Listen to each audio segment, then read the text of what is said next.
I don't run from shadows, I walk when they appear. When the silence tightens, that's when I know it's near. Ash on the ground, no wind, no flame. The past keeps pace, the road remembers my name.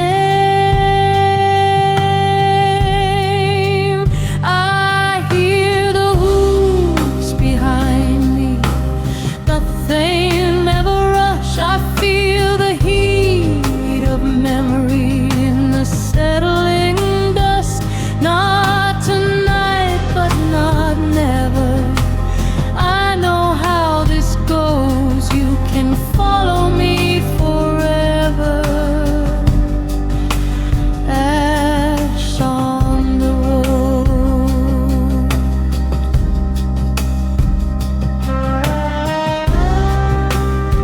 I play the short version, no wasted sound. The world leans inward, the dead come around. A bow cries somewhere, luck clicks out of time. Movement bends the moment before the blade ever shines. Eyes follow motion, breaths slip slow. Some watch the dance, some already know. I hear the hooves behind me, but they never rush. I feel the weight of distance closing in the hush. Not tonight, but not never. I don't need to run. You can chase me to the horizon, but the night isn't done. The road breaks, the river remembers. Shadows stretch where they shouldn't be. Something vast leans closer, listening to me. I don't look back, I don't pray, I don't stop the song. I just play. Just the road. The road remembers. Paths end, chases don't. I hear the hooves behind me, closer every time. Not with speed, but with patience, like a truth I'd learned to ride. Not tonight, but not never. Say it low, say it slow. If you want what I'm carrying, you'll find me on the road. Ash settles,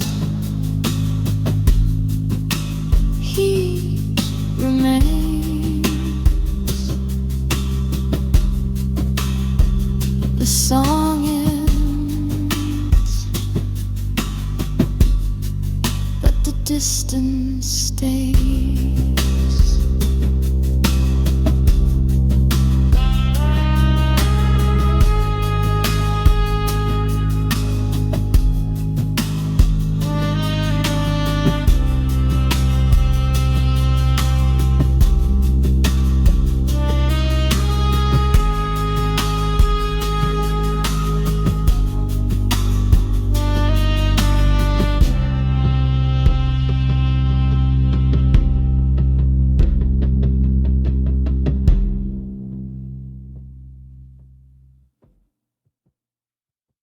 Wasn't that It impressive?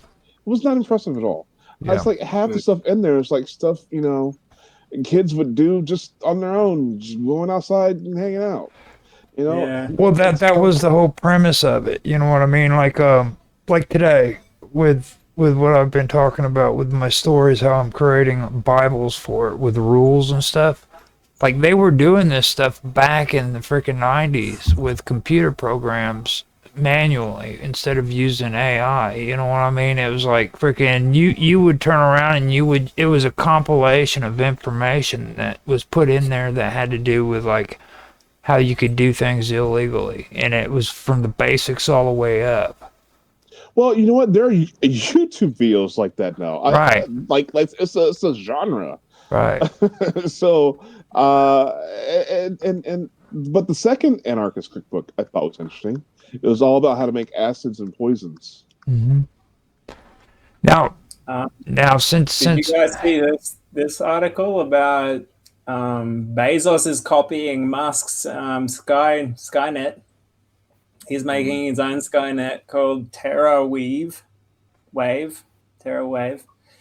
which is like gonna be for AI data centers and cloud services, so that it can like shoot data across the planet in space. Has Richard Branson dropped out of the game?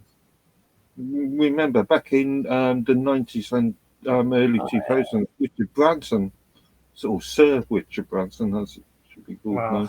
He's only a third, he's a pedo, right? Like, wasn't he like Jeffrey Epstein's neighbor or something like that?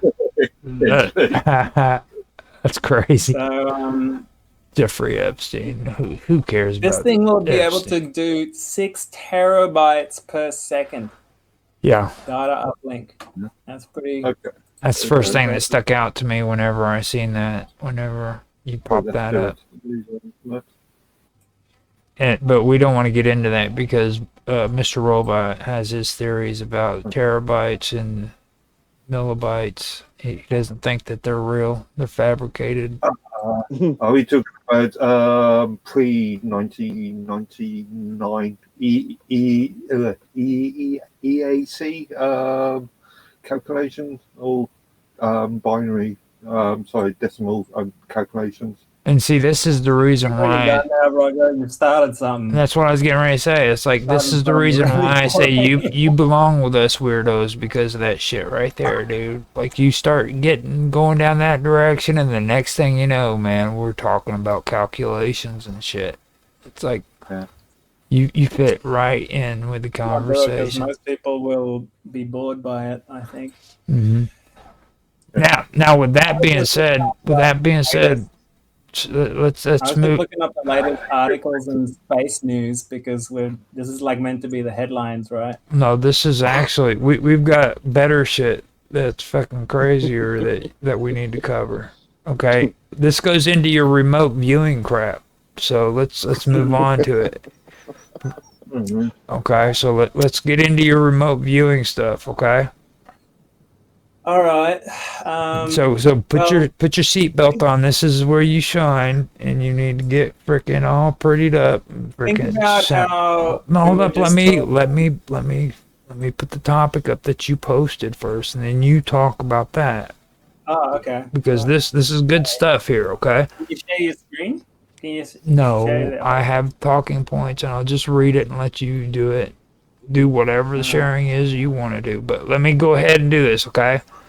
Now, according to Mr. Robot, everybody, Remote viewing shows that it was clearly reptilian beings living underground that telepathically implanted visions into Moses and other prophets as an agenda to eventually control the planet.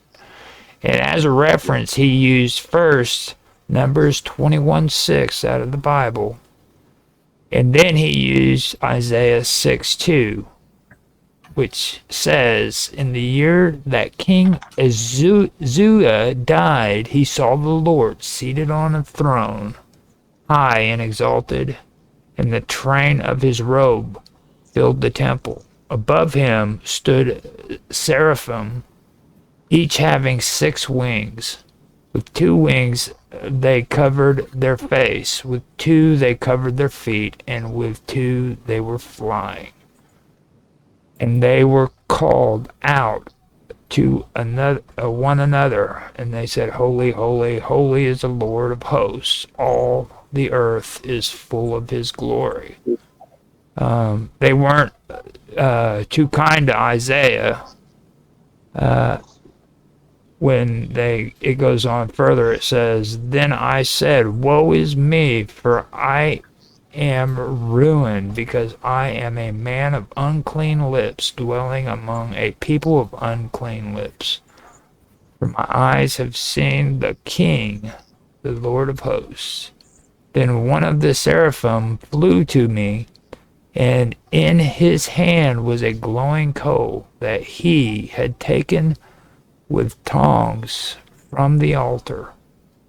And with it he touched my mouth and said, Now that this has touched your lips, your iniquity is removed and your sin is atoned for.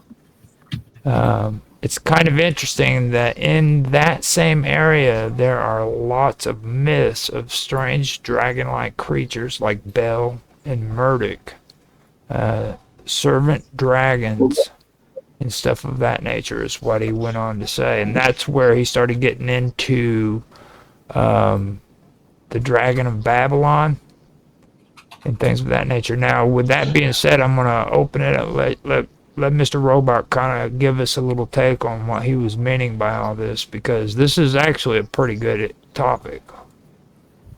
So, Okay. Let me share my screen. Is that all right? yeah, go ahead. I've got you up already. Okay.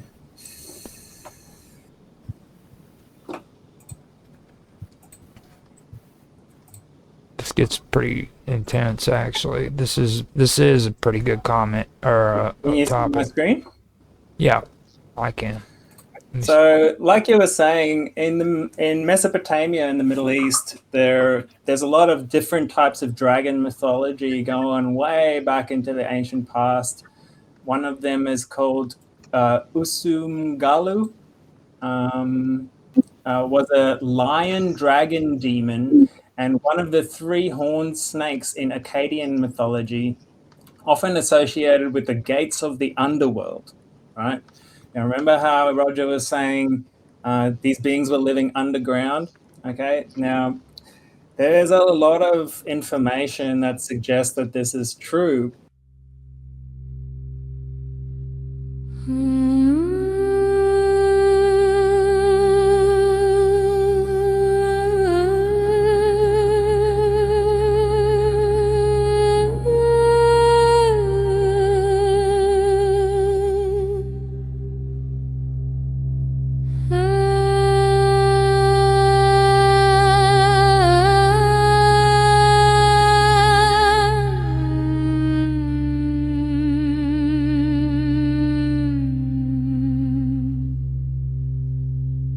Snow on the wire fence, smoke in the cold air, lights in the farmhouse, something's waiting there. Carols on the radio, out of tune, too slow. Every road remembers every debt you owe. Hands on the table, knife in the grave. Say thank you softly softly, say it by name. Noche de ceniza, fuego bajo la piel. We smile for the season, but something knows us well. Say gracias, say nothing. Say nice and slow. Christmas comes knocking from under the snow.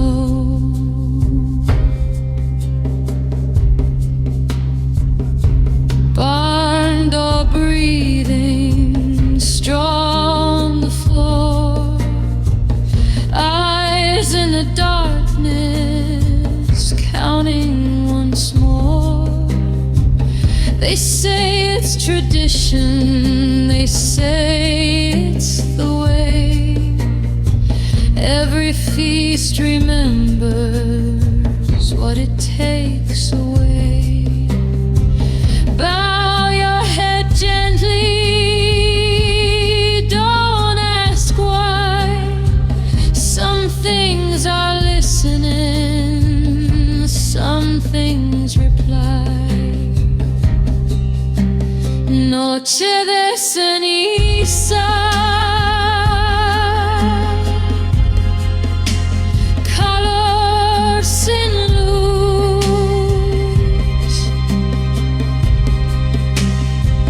We set the table for more than just us. Say gracias, say nothing. Let the oven glow. Christmas comes screaming from under the snow. Not a prayer, not a plea, just respect for what will be. Take it slow, taking whole, every song, every soul. He chose the road remembers. You chose the feast, the fire answers. Noche de ceniza, la mesa está puesta. We laugh, we pretend, but the night knows better. Say gracias, say nothing before the doors close. Christmas comes crawling from under the snow.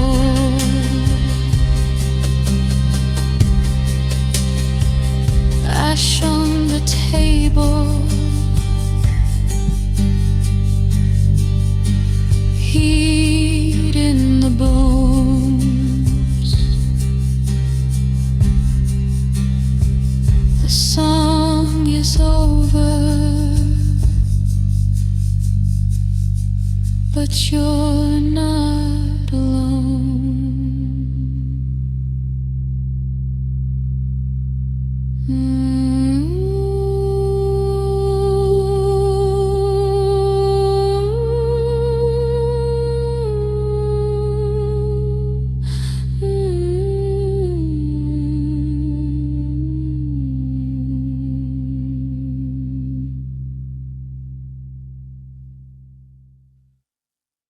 both in the ancient past and in the modern day. As an example is the story of Phil Schneider. Do you guys remember Phil Schneider? Oh yeah. Yep. Yeah. So he basically, I'll get a picture up of him. Phil Schneider. I used to He was have a one. contractor that worked for the U.S. military to build deep underground bases. He was an engineer, and basically he came out and basically described to people how in this specific part of the U.S., actually not far from Zorro Ranch where Epstein lived, there's a U.S. base there, and they broke as they were digging down into this cavity. This cavity opened up. They broke into a space underground, and these aliens popped out. Some of them were like gray aliens, some of them were reptilian aliens, and they were basically like there was a huge battle ensued where they were like fighting these things, and one of them actually like blew Phil Schneider's hand off, and like. There was some sort of reactive ray that came out of the chest of one of the aliens and hit his hand. See his chest is all fucked up. Let's see if we can get his hand, because like They said that the guy that actually put him on the conveyor to go up was actually killed because he according to Snyder, he actually gave his life so that he could survive. Yeah, that's right.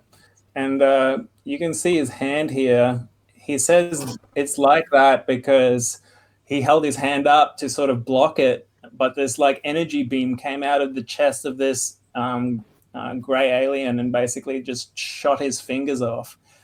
And he's got the scars to prove it, basically. And man, I highly recommend anyone who hasn't listened to his story, go listen to all of his stories that survives, because they are insane. Like, and totally like you can tell he's a with it smart guy. Like, you know. Well, let me interject here. Just for those people who are not familiar with Snyder, I know I've done some investigation on this story. He tries to present a lot of evidence that. I'll give an example. He has a father who was working with some military project, supposedly, and a high-ranking man, and he had pictures. He showed everybody pictures. However, at the time, to go along with the story, of the time period in which his father was doing these things, these secret projects with the government, he's got pictures of his father in a room with these people, but you can see there are objects that are out of place in the picture that didn't exist yet. So I kind of, huh? Like what, for example? Like a phone on the wall, and there's a certain kind of light picture up, for example, that just you didn't find those at that time period, in which he claimed. So his stories, as wonderful as they I've are, never seen the pictures of his father, but I've only watched like his conferences and stuff like that. yes. And what I will say is, like, when I first listened to it, it was so out there to me that I just didn't think much of it since then. This was like 10 years ago, maybe 20 years ago that I first heard about him. And it's always been sort of filed away in my mind somewhere. But about 3 years ago, these people that I follow in remote viewing actually did a remote viewing project on Phil Schneider's story. And just so people know, like, remote viewing is an investigation technique that you use by basically going into like a meditative state, and kind of like you're able to access information from anywhere in the universe. Okay, and people do it under complete blind conditions, and therefore, so the person who's investigating doesn't know what they're investigating. They can't make up a story. Okay, and yeah, like they found out it was all true. And, you know, sure enough, there was reptilians exactly like he described. So that's when I started looking back at it again, because I'm like, well, you know, if this is true, maybe there's something I missed. And I've gone back and listened to all of his speeches again, and it is pretty mind-boggling, actually, when you can actually grasp that information and understand like where that fits into reality, because it's one of the few cases in history where someone that deep into these projects have actually come forward and just fully blown the whistle, you know. And he did get killed eventually, like, but he was a brave guy. He was a brave guy for coming out. But anyway, my point is that he spoke about these reptilian beings in the modern day living underground. Now, there's plenty of stories in the past as well that speak about these demons or devils or whatever underground, right?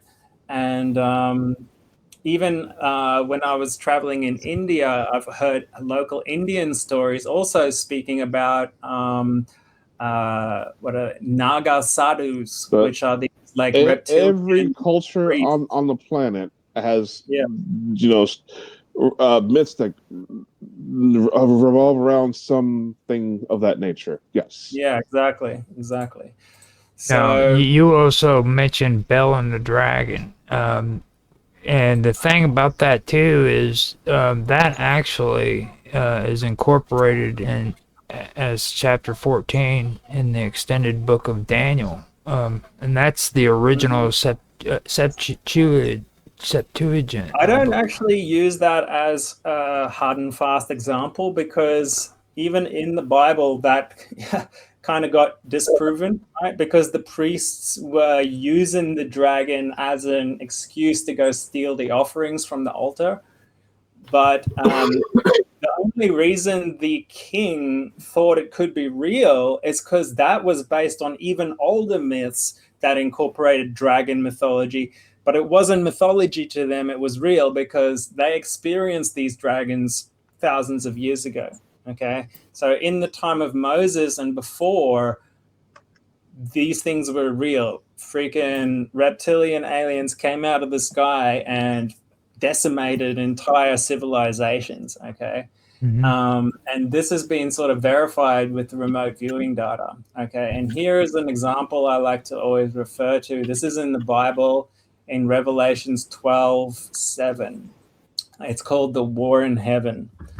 And it says, "And there was a war in heaven. Michael and his angels fought against the dragon, and the dragon fought his angels, and prevailed not, neither was their place found any more in heaven.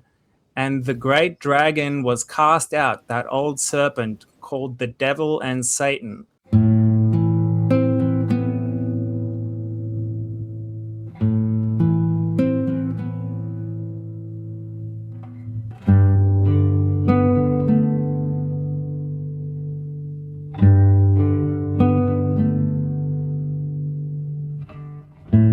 No corro, no cedo, la tierra escucha cuando llego.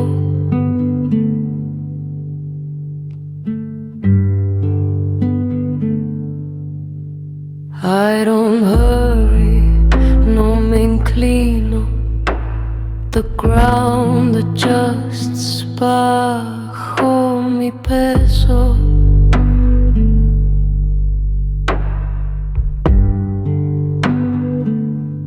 I don't look back, no discuto what stands here now. Yo lo quito.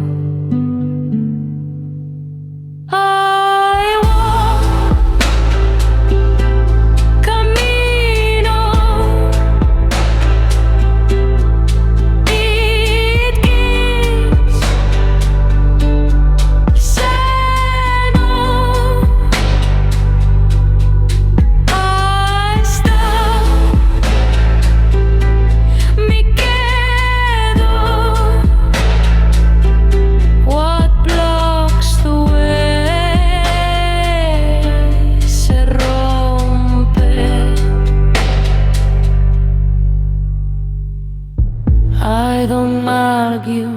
no alzo voz, preseances antes del temor.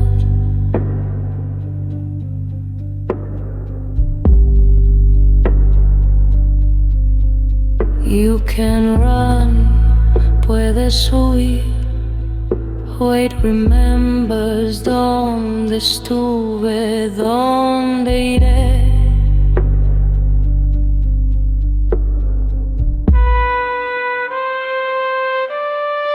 I walk, camino. It gets sadder. I stay,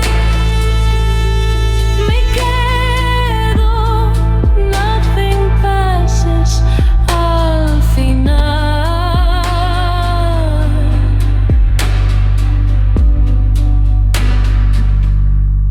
Sin señal, sin sonido, sin aviso, solo piso. I don't strike fast, no fallo. What breaks first es tu intento. I walk, camino. It bends, se quiebra. Where I stand, donde piso, nothing passes, nada cruza.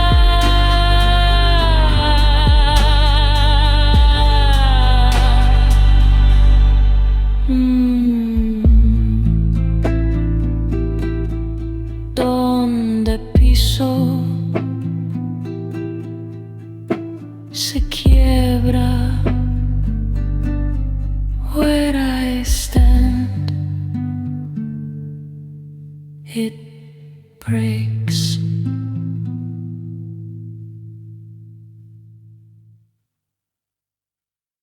which deceiveth the whole world. He was cast out into the earth, and his angels were cast out with him. Okay, now where were they cast out from? They were cast out of the heavens, or aka space, right? That's where this war was going on, in space. And they were cast out of space into the earth. Now, we don't know what that means, whether that means the surface of the earth or actually inside of the earth in like some kind of cave system or something, but that's what it says. And I hear a loud voice saying in heaven, "Now is come salvation and strength and the kingdom of our God and the power of his Christ." Mind you, this is before Jesus Christ. All right. So Christ means something else here. "For the accuser of our brethren is cast down, which accused them before our God day and night." All right. "And they overcame him by the blood of the Lamb and by the word of their testimony, and they loved not their lives unto death. Therefore rejoice, ye heavens, and ye that dwell in them. Woe to the inhabitants of the earth and of the sea, for the devil is come down unto you, having great wrath, because he knoweth that he hath but a short time." Yep. All right. This So this it is literally this is in the about beginning of dwelling Iron Maiden's story too. Just so you know, like Well, And can it's I very, say? very clear. It says, "People who live in heaven and you who dwell there." So people living in space should rejoice because they've been able to defeat this devil or this serpent. Like literally, they call it an old serpent and a devil and Satan. So all those things are associated with the dragon, right? So they beat the dragon in space and threw it down to the earth, and basically what they don't say but kind of allude to is like now the dragon is trapped here on Earth, right? Because otherwise it would just leave again into space. But space is rejoicing because now the dragon is karmically trapped here, just like let me tell you. So the Big E, the Emperor of Mankind, he fought the Void Dragon and threw him right in the middle of Mars. Yeah, no, this story is everywhere. And that's my point. So let me go ahead and just give you like a more Occam's razor sort of standpoint. So I'm not gonna say weird stuff. Ooh, wow, somebody's moving really hard. It's killing my ears. Probably. Okay. So I know there's weird stuff out there, and the truth is stranger than fiction. But you got to think we've had so many iterations of man on this planet.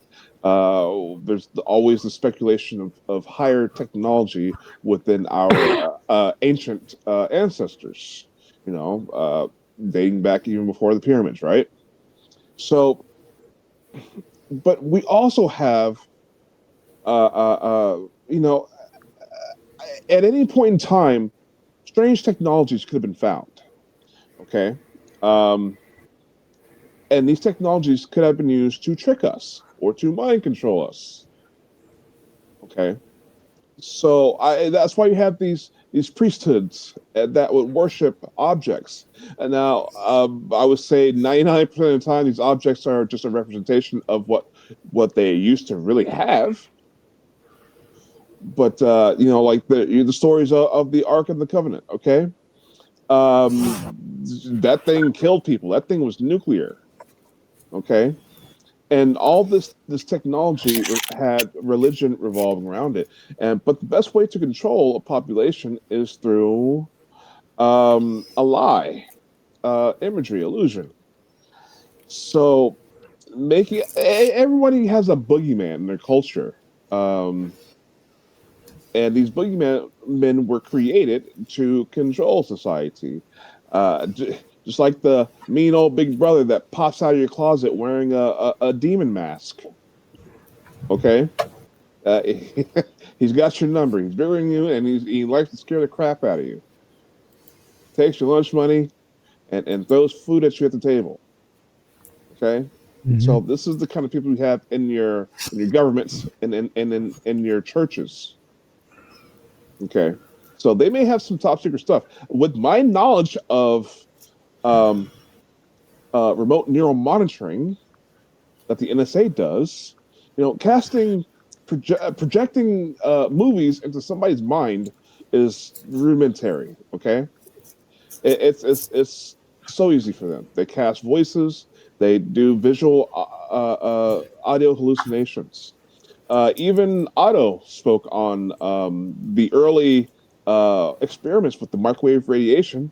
They gave the guy some LSD. The CIA gave some guys some LSD and stuck his head in the microwave, and he thought he was being abducted by aliens.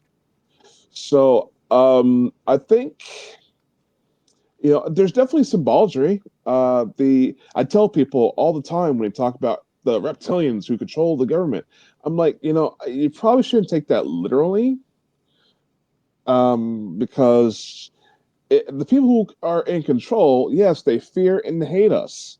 Fear and hate. And they're controlled by their reptilian brain.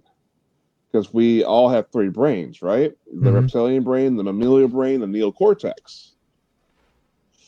So it's allegorical. It's just a metaphor. These reptilians who are in human form. We get your point. But my argument is 100% it's not a metaphor. Yeah, we use that as a metaphor to inform what we think of now, but it still does not account for all of these ancient stories that goes all over the world and all over the modern day. Yes, it does. I just explained it. So there are these. I'll repeat myself. Hold on. I'll repeat myself. I'll repeat myself. Here's my Over question. time- Where did the over Ark of the time- Covenant come from? Do you really Oh. think they freaking designed that back in ancient times before the pyramids were even built? No, man. They got that technology You don't know from that. somewhere. You don't know From that. somewhere. You What do you don't know think? They that. just found it? You said they find technology. Where do they find it? They're founded, or It's somebody coming came up from with a something. higher source, a source of advancement. Technology is built upon Mankind advancement has over been time. on this planet various times over. We've been wiped out various times over. You don't know what the previous iteration had. You weren't there when the pyramids were built. Well, you If it know, was wiped out, why did the So, technology what survive then? really I gets literally- I me, just what really explained this. gets me about a lot of this is like when you go back, you have to look at things like Bel. Okay, nobody ever talks about Bel. They talk about Bel and the dragon, but you have to look at what who Bel is. It's like Babylon was actually the freaking second, or I consider it the third kingdom. There was actually Samaria before it was invaded and conquered by the Akkadians. Then you had the Akkadians, and then finally you had freaking Babylon. Now Bel is like an amalgamation of Enki and Enlil added together to create Bel. And the story of Bel is that Marduk, who was freaking the actual head of the pantheon for the Babylonians, went against Tiamat and defeated Tiamat in battle, okay? And in order for him to do that, he had all of these gods gather together, okay?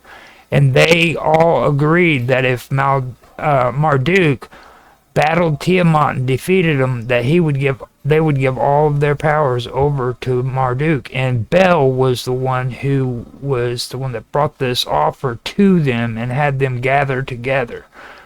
Now, this is all Babylonian story, okay? There's a lot of people who believe that freaking this isn't just related to the Sumerians and the Babylonians. They're actually talking about aliens from outer space who were involved in all of this. Like, these were actually alien beings who were doing this back in the day when that was taking place during My that time point is, period. like, that story is so, like, comes up so many times over and over again in the ancient past. Even when you read Plato's story of Atlantis, at the end of the story, it says literally, like, you know, the gods are up in space and they're deliberating about what they should do about these humans who are getting out of control. And literally, as that story ends, is where history begins. And that's when that big comet hit the planet and wiped out civilization at the end of the last ice age. I went up the mountain alone tonight, not chasing God, just borrowed light. Clouds hung low like they knew my name. Nothing holy, nothing plain. Things kept falling, heavy and slow. I picked them up because they show. Didn't ask why, didn't look back. Questions freeze you where you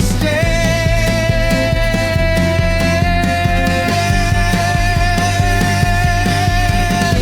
Where distance thins, I feel it bend. The road moves closer when I descend. No voice is loud, no burning sign, just time agreeing to unwind. If this means something, let it be. If it doesn't, it's still for me.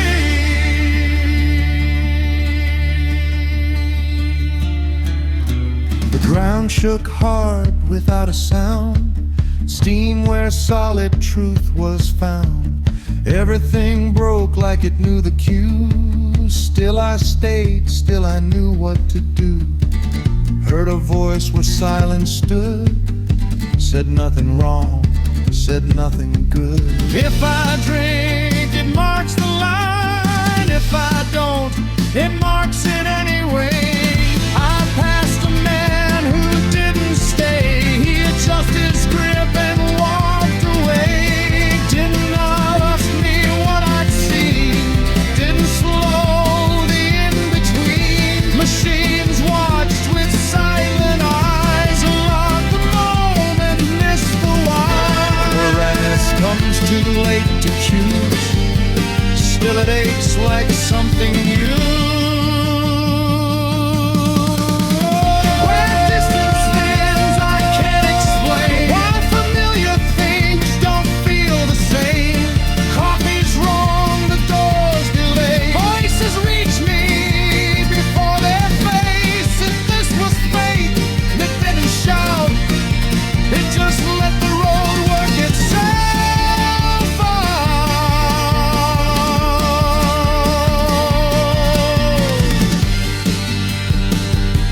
change the world. I just kept going.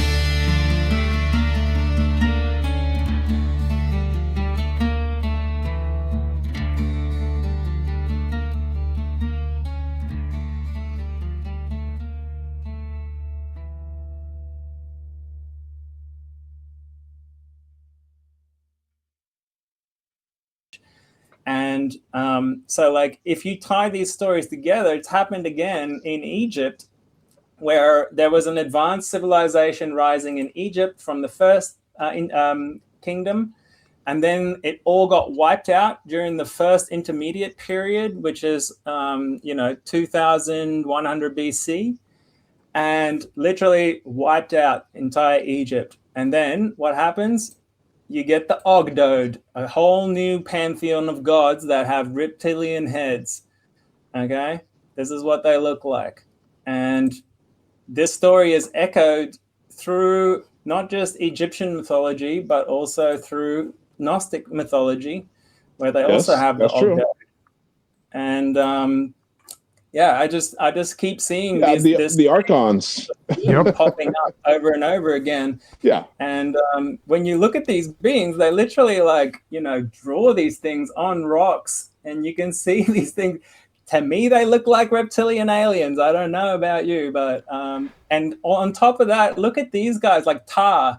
He has this like rod that looks like a piece of technology that shouldn't be there, right, in the ancient past, like you said, doesn't it? And so for me, like, yeah, you could explain it away as like, we just got really advanced in the past, and like, they got wiped out. But I liken it to like the Wizard of Oz. Okay, the man behind the curtain. Well, just look at the amount of like UFO sightings that we get today, right? And like these congressional hearings on UAPs, UFOs. Do you really think it's all the government? Like, I think. Don't you think it's at least possible that like there is a whole universe full of beings out there, just like the Bible says, and we've absolutely just started to understand this. When you're talking about these these, remember too that you also mentioned the Mishushu, I believe is what it was. It's the leopard looking freaking no, actually there was a whole bunch of them that was actually in They often describe it as like a serpent mixed with a lion. Yes. That's the ancient Sumerian way of describing a dragon or something like that. Well, if you mentioned Gnosticism, so you have Yaldabaoth. Mm-hmm. The demiurge. Well, you remember the dog, the funny looking leopard that was on the Babylonian wall, right? The walls of Babylon. It's always depicted whenever you go and look at the pictures of the walls of Babylon, where it has the blue freaking walls, and then you have that leopard looking thing that has a weird head, and then it's got the tail that sticks up. That's a different. Yeah, that's the Gate of Ishtar, I think. Yeah, but yeah. That right there falls right into it. I remember you mentioned that, and that really is something that stuck out to me there. Then you started talking about the Apkallu. The Apkallu. Come on, Shinran. Which is actually also known as the Seven Sages of Sumeria, right? Yeah. Go further east, Shenlong. Okay. You got all kinds of dragon deities everywhere. When I was in Turkey, in Africa. Yeah, but see, the Apkallu and all these are this is the beginning of civilization according to the historical accounts. 5,000 years ago, man. You know what I mean? This was before when I was in Turkey, I actually saw Sumerian tablets that had the translation in English underneath it. And one of them said something like, the great gods came from above and gave us the technology to build cities in the desert. And I'm just like, what the fuck? How is this saying this on like this long ago? You know what I mean? Again, but I would think there may have been some sort of divine or extraterrestrial spark of some kind, but we got civilization as soon as we developed the neocortex. What sparked that Beer. evolution? I don't know. Beer. No, beer, dude. Beer. Beer. Well, there is evidence of our genetics being manipulated. There is. Well, that's what I was getting to actually, because the remote viewing data actually backs that up, and that actually ties into a lot of ancient stories from the past. And so, what they found out is that the pyramids were initially built by these, I don't know how to say it, kind of like wizard-looking dudes, right? They could like levitate stones, and like literally the beginning of the pyramid was this guy putting a staff in the ground, and just like energy burst in every direction. And then shortly after that, there was like a workforce of cloned humans. They said they looked exactly the same, and they had this like face mask technology stuff on to like help them breathe in the dust and whatnot.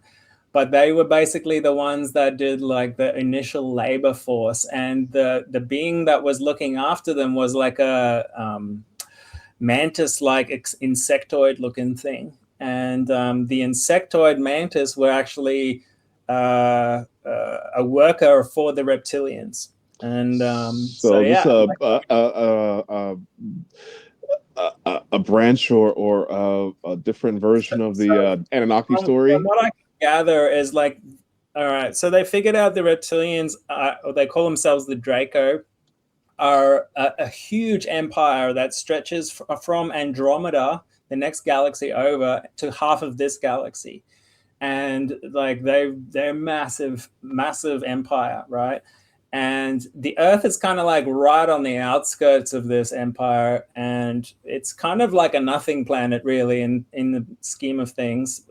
It used to be for something else, and now when they took it over, they turned it into a soul prison, where the way it works is like normally you'd incarnate here, you'd learn stuff, and you'd ascend and you would leave. But because of this technology they've put around the planet, when you travel out of your body after you die, you actually hit this like electric grid that they've put around the planet, and when you hit it as a soul, it wipes your memory and you reincarnate back on the planet again. So instead of leaving, you just keep reincarnating. I think that's what the Buddhists called samsara, where it's the endless cycle of life and rebirth, right? Death and rebirth. And but yeah, so what these remote viewers found out is it actually is a tangible piece of technology that can be turned on and off, that can be destroyed, but it's being kept in place for a long period of time. No, see, I posted. I'm going to use that as evidence because these remote viewers can be highly manipulated. Just simple microwaves of the brain. No, I want to add something. Hey, hold up. I do want to add something that Willie Lee posted up that was actually good for this topic, because I knew it was going to come here. And earlier I posted some stuff up on Teams, and he posted something that I thought was pretty interesting that needed to be brought up that pertains to this. And have you guys ever heard of the Aurelia book? Or you mean the blue book? The Aurelia Papers? Oh, yes. Yeah. The Apocalyptic Revelation. Oratania, isn't it? Now, this was a spiritual or philosophical. Well, supposedly it's book. like the first book ever, and it has like all the universe's knowledge in it. Yeah, it originated out of Chicago back in sometime between like 1924 to 1955. Now, the text claims to have been composed by celestial beings that introduces the word Aurelia as the name of the planet Earth. And it states that its intent is to like present in large concepts and advance truth. Now, the book aims to unite religion, science, and philosophy. Okay? Its large amount of contents are on topics of interest to like science, and it has documents that are said to have been received from, like I said, celestial beings. Now, they also have other topics where the book discusses the origin and the meaning of life, and then mankind's place in the universe, the history of the planet, and their relationships between God, people, and also they mention the life of Jesus. So it's really interesting that this book doesn't get very much notice when it comes to this conversation, you know. And I've been always hinting on this whole idea of a group that's trying to create a one world religion, and this is something that really sticks out to me, where I personally believe that there's actually people who are trying to create a one world religion where everybody Yeah, of course. believes. Why not? believes They in want a God. one world government, you know, they want a one flag, one people, you know, everyone turns into a grey goo with one religion. But from what I've seen them talking to the aliens, they don't want us to worship them. They don't want us to have a religion per se. They want us to stand up for ourselves and like understand how the universe works. And but I do think the Gnostics actually got pretty close in the sense that if you think of the, you know, the Satan type character, or the reptilian, I would call it, character, as the demiurge, all right, then what I was saying before makes sense.